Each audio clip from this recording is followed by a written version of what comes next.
Bonjour à tous, c'est Divine, je vous retrouve aujourd'hui pour une nouvelle vidéo présentation de ma bibliothèque, mais plus particulièrement présentation de ma bibliothèque de manga ici présente. Elle est très petite, donc cette vidéo devrait être assez courte. Comme vous pouvez le voir juste ici, ma bibliothèque de manga, ce n'est qu'une seule colonne de la moitié d'une grande bibliothèque taille normale. Donc voici, c'est juste, je vais y arriver. Et c'est juste là, de haut en bas, ce ne sont que des mangas. Je sais, c'est assez peu pour quelqu'un qui a quand même travaillé en tant que libraire dans le rayon manga, mais mine de rien, je trouve que c'est déjà pas mal pour quelqu'un qui ne lit pas de manga exclusivement. Je trouve que c'est cool déjà, sachant que je n'ai pas dans ma bibliothèque tous les mangas que j'ai lus, évidemment. Pour vous parler du côté technique, ma bibliothèque de manga, je l'arrange tout simplement de maison d'édition, puis en fonction de collection, puis en fonction des auteurs à l'intérieur.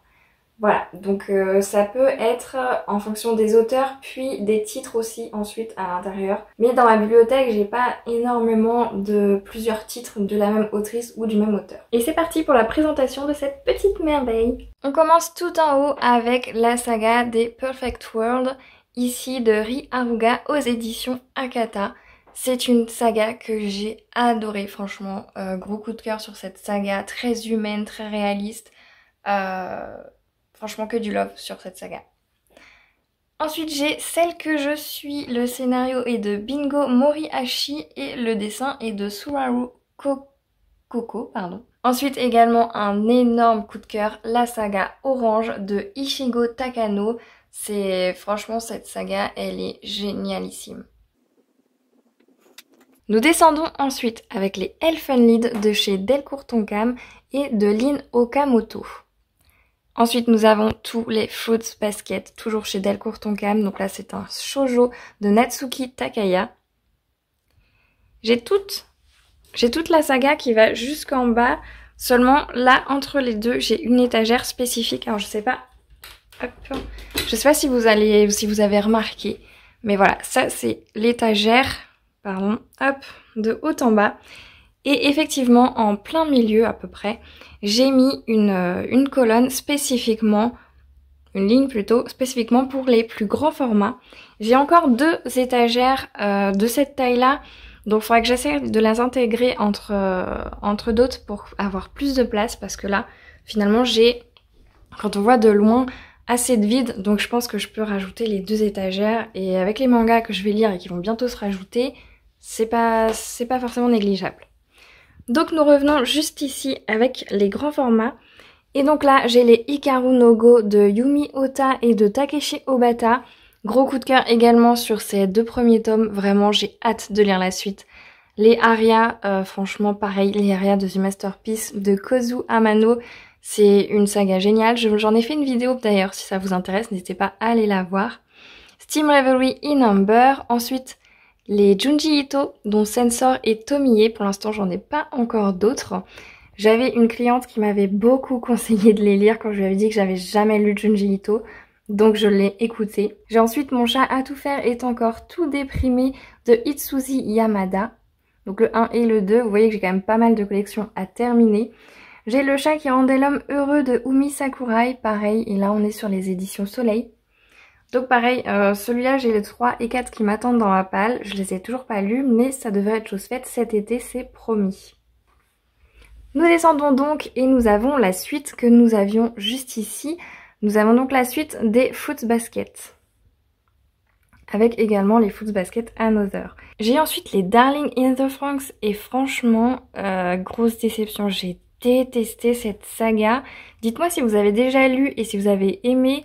Mais moi je suis passée complètement à côté, j'ai pas du tout compris. La sexualisation des enfants dans cette saga m'a choquée mais vraiment énormément. Donc j'ai pas du tout adhéré, j'ai pas compris comment on peut sexualiser autant des enfants, quel est le but. J'ai pas compris, vraiment je suis passée complètement à côté, je le conseille pas du tout cette saga. Le Conte des Parias, le tome 1 de Makoto Oshino chez Doki Doki. Et ça j'ai beaucoup aimé, j'ai juste jamais pris le temps d'acheter la suite et de la lire. Pour Félin pour l'autre, pareil, tome 1 de Wataru Nadatani. Et toujours de la même autrice, j'ai La Gameuse et son chat et vraiment c'est des coups de cœur. La Gameuse et son chat, j'ai adoré fait l'un pour l'autre et pourquoi j'aime aussi, bah forcément il y a des chats et je pense que vous commencez à comprendre que moi et les chats, bah ça fait un. Ensuite j'avais en service de presse, il me semble, The Eminence in Shadow et là on est sur un dessin de Anri Sakano et œuvre originale de Daisuke Aizawa et le design des personnages est de Tuzai. Celui-ci, j'en ai pas un souvenir fou, c'est un bon MMORPG mais sans plus, franchement, il y a mieux. Ensuite, j'ai le tome 1 de Terrarium que j'ai adoré mais j'ai jamais pris le temps de lire la suite, encore une fois, ni de les acheter. J'ai les Otaku tome 1 et 2, pareil, j'ai bien aimé mais j'ai jamais pris le temps. C'est clairement pas par contre ces tomes 1 et 2, cette saga, c'est pas ma priorité pour lire la suite, très franchement. Et La Voix du Tablier, gros coup de cœur également sur cette saga que j'ai jamais pris le temps de terminer, mais elle est géniale et je comprends pas qu'on n'en entende pas plus parler. La Voix du Tablier, vraiment, c'est des petites scénettes comme ça de vie d'un...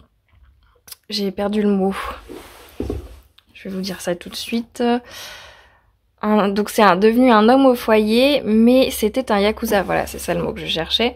Donc c'est un ancien yakuza devenu homme au foyer et c'est des petites scénettes comme ça et c'est absolument génial. Et l'une des rares fois où j'ai réussi à le conseiller à une personne, où je voyais que le profil de l'enfant justement était bien pour cette saga, et bien la maman est revenue me voir quelques jours plus tard pour acheter la suite parce que son enfant avait adoré. Donc j'étais trop contente parce que on n'entend pas énormément parler de cette saga et c'est trop dommage. Pareil, j'ai les 1 et 2 de Death Note, mais j'ai jamais continué. Black Butler, pareil, j'ai les 3 premiers, mais j'ai jamais continué. Pourtant, je les ai aimés, hein. Kuroko's Basket, pareil, j'ai adoré, mais j'ai pas lu la suite. Hell's Paradise, j'avoue que j'en ai un souvenir très vague. Je pense pas, c'est pas dans ma priorité non plus pour lire la suite. Platinum End, j'avais bien aimé, mais sans plus, voilà, c'est pas non plus dans ma priorité. Et We Never Learn, j'en ai pas un souvenir énorme. Je saurais pas vous dire si j'ai aimé ou pas. Ensuite, nous passons à Shino ne sait pas dire son nom. Et là, on est donc chez les Kiyun.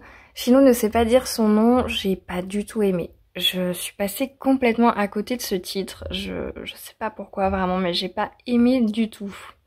Frieren tome 1 et 2, je vous en ai parlé récemment dans une vidéo, j'ai adoré franchement. Grosse déception avec le tome 1 de Goblin Slayer. On commence sur une scène d'abus sexuels assez... voilà, il y a quand même des scènes d'abus sexuels qui sont inutiles à mon goût. J'ai pas du tout aimé. D'Éden des sorcières, j'ai bien aimé, franchement, mais j'ai jamais pris le temps. Et c'est pas dans ma priorité parce que dans mes souvenirs, je crois que c'est les dessins. Je vais pas trop adhérer aux dessins, mais je peux dire aussi des bêtises. Bofuri, je ne suis pas venue ici pour souffrir, alors j'ai tout mis en défense. Le tome 1, j'ai adoré, je faisais que de rigoler, vraiment j'ai adoré. Mais alors le tome 2, c'était une grosse déception finalement, je me suis retrouvée à... je pense que c'est l'effet de surprise du tome 1 qui marchait super bien et le tome 2, c'était peut-être trop redondant, je sais pas, je saurais pas comment expliquer. Mais j'ai pas trop aimé. Ensuite, Elden Ring, le tome 1, pareil là j'ai détesté, j'ai pas du tout aimé l'humour, j'ai pas compris, c'était... Je suis désolée si vous aimez ce titre, mais j'ai trouvé que c'était de l'humour idiot en fait, et non je sais pas, je saurais pas expliquer, mais j'ai pas du tout aimé, même les dessins me plaisaient pas pour le coup. La dernière étagère, on a Yona, la princesse de l'aube. Et j'ai pareil beaucoup aimé, j'avais eu ce tome 1 et 2 il me semble dans un coffret découverte, vous savez, avec un acheté, un offert. Et j'ai bien aimé mais j'ai jamais pris le temps de lire la suite. C'est beaucoup ça avec les mangas. Ensuite j'ai Elle et son chat. Elle et son chat, j'en ai un vague souvenir mais c'était pas ouf d'après mes souvenirs. C'était il me semble du point de vue du chat et je sais pas, c'était pas ouf. Your Name, j'ai adoré, j'ai beaucoup aimé Your Name. J'avais regardé le film ensuite. Film comme manga, finalement, ce sont de très bonnes œuvres. Les Blue Period, pareil, j'ai beaucoup aimé Blue Period, mais j'ai jamais pris le temps de continuer. Je trouvais ça hyper original et intéressant de découvrir ce côté artistique. Alors moi, je suis pas artistique pour un sou. Et de découvrir ces méthodes d'aquarelle, ces méthodes de peinture, de photographie, etc. J'ai trouvé ça méga intéressant. et j'ai jamais pris le temps de lire la suite. Mon gros coup de cœur, je pense, de 2021-2022, je sais plus, c'est la saga Fukuneko. Vraiment, je la conseillais à tout le monde. Tous les gens qui voulaient une recommandation de manga, c'était pour moi Fukuneko. C'est adorable, c'est mignon. Et surtout, ça peut être lu autant par des enfants qui commencent à lire des mangas que par des adultes. Donc ça, c'est super bien. Et surtout, bah, il y a des chats. Voilà, je veux dire, il y a des chats, donc c'est pour moi. Iruma à l'école des démons, j'avais beaucoup aimé aussi. C'était assez drôle, mais j'ai peur que ça me fasse le même effet que pour Bofuri si je lis la suite. C'est-à-dire que l'effet de surprise ne soit plus là et que peut-être j'adhère moins à la suite. Donc pour l'instant, c'est pas dans ma priorité non plus. Et ensuite, cette saga Chat malgré moi, j'avais beaucoup aimé également. C'était assez drôle celui-ci parce que c'est un adolescent qui se retrouve lors d'un accident à avoir échangé son corps avec un chat. Donc finalement, après l'accident, le chat est dans le corps de l'humain. Et donc, bah, qu'est-ce que fait un chat à part dormir? Bah, pas grand-chose. Et l'humain, lui, il se retrouve dans le corps du chat et bah, ça devient un chat extrêmement intelligent et il essaye de prendre contact avec son corps finalement, et donc le chat. Et c'est super drôle. Donc je remercie encore ma grande sœur qui m'a offert les premiers tomes de cette saga lors d'un Noël, parce que je connaissais pas du tout et que c'est super génial. On finit avec l'imprimerie des sorcières que j'ai pas du tout aimé. Vraiment, c'est triste, hein, mais j'ai pas du tout aimé. Pourquoi j'ai pas aimé, je m'en rappelle même plus. Mais c'était pas top. C'est tout ce que j'en ai retenu. Et pareil pour le dernier, la fille au temple des chats, je vais y arriver. La fille du temple aux chats plutôt. Une déception également, hein. Alors celui-ci, si je me souviens bien, ce que j'avais pas aimé, c'est qu'on avait régulièrement finalement des scènes assez proches, inutiles encore une fois, de sexualisation de la fille, où on montrait son postérieur, etc. Donc avec des vêtements, hein. Mais voilà, le mec était un pervers et c'était normal. Et ça, j'aimais pas du tout. Donc j'ai pas continué. Pourtant, bah, il y a des chats. Et voilà, je vous ai déjà fait le tour de ma bibliothèque de manga. Effectivement, elle est très petite, donc ça va extrêmement rapidement, hein. Mais il y en a quand même pas mal qui vont arriver, parce que j'en ai une bonne dizaine dans ma palle qui vont s'ajouter, que ce soit des nouvelles sagas ou des suites de sagas. Donc comme vous avez pu le voir, je n'ai plus énormément de place, voire plus du tout de place dans cette mangathèque. Donc bah pas le choix, il faut que je remette la main sur ces deux étagères que j'avais eu en plus en fait quand j'avais acheté les bibliothèques. Donc j'en ai deux bibliothèques comme ça, une petite colonne.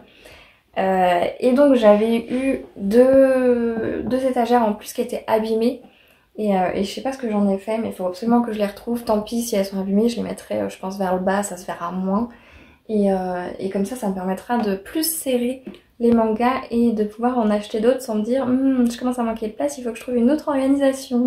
J'espère sincèrement que ce petit tour de bibliothèque vous aura plu. Je compte en faire d'autres sur d'autres parties de ma bibliothèque, que ce soit la pâle ou alors la version grand format ou la version poche. Si ça vous intéresse, dites-le moi en commentaire, ça me ferait super plaisir de vous faire bah voilà, le tour de ma bibliothèque plus précisément, mais pas en une fois, un gros tour, vraiment plus spécifique sur des parties de ma bibliothèque. Si vous aussi vous avez une vidéo où vous présentez votre mangathèque, n'hésitez pas à me la partager également ou à juste me le notifier en commentaire pour que je puisse aller la voir, ce sera avec grand plaisir. Sur ce, je vous souhaite à toutes et à tous de très belles lectures et je vous dis à la prochaine.